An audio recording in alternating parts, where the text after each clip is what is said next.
अस्सलाम वालेकुम प्यारे बच्चों, कैसे हैं आप सब लोग। उम्मीद है आप सब लोग खैरियत से होंगे। हाँ जी, तो प्यारे बच्चों, कल हमने सफ़ा नंबर 3 तक मुकम्मल पढ़ लिया था। आज से हम सफ़ा नंबर 4 से स्टार्ट करेंगे, ठीक है।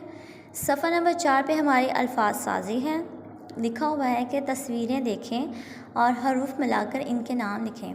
अब ये देखिए, तस्वीरें भी सारी आपके सामने हैं, ठीक है। ये 4 तस्वीर बनी हुई हैं। इनको देख, इनके सामने हरूफ लिखे हुए हैं अलग अलग करके। इन हरूफ को मिलाएंगे तो इस तस्वीर का नाम बन जाएगा। इसी तरह से जैसे इस तस्वीर का नाम बनेगा, उस नाम को आपने इस बॉक्स में लिख देना है। इसी तरह से ये वाली तस्वीर को देख के इसका नाम लिख देना है।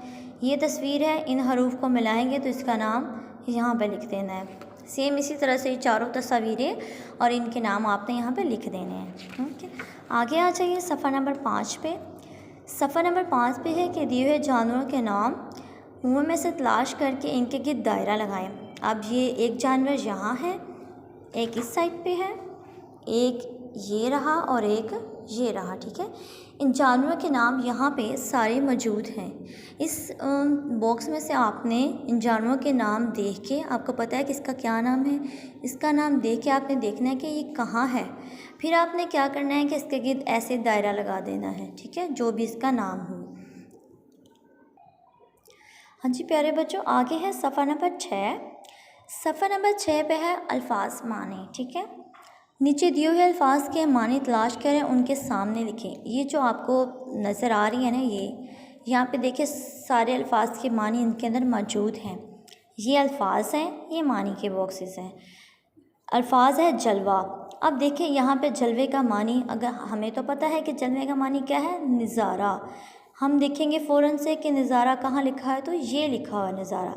यहाँ से हम इसको उठा के यहाँ लिख देंगे जलवा नज़ारा। इसी तरह से आपने नीचे देखना है, हैवान है, बेआबा है, शफ़क़त है।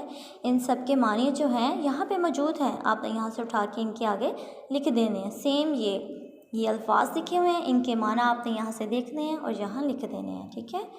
प्यारे बच्चों, आपने जो भी समर पैक आपको दिया गया, आपने इसको अच्छे से प्यारे से खूबसूरत से साफ़ सुथरा लिखना है, ठीक है।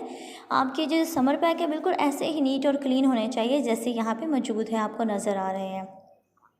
और जो आपने लिखना है आपने इसको अच्छे से याद भी करना है, ठीक है, ताकि आप नेक्स्ट एग्ज़ाम में आपको कोई मुश्किल ना हो।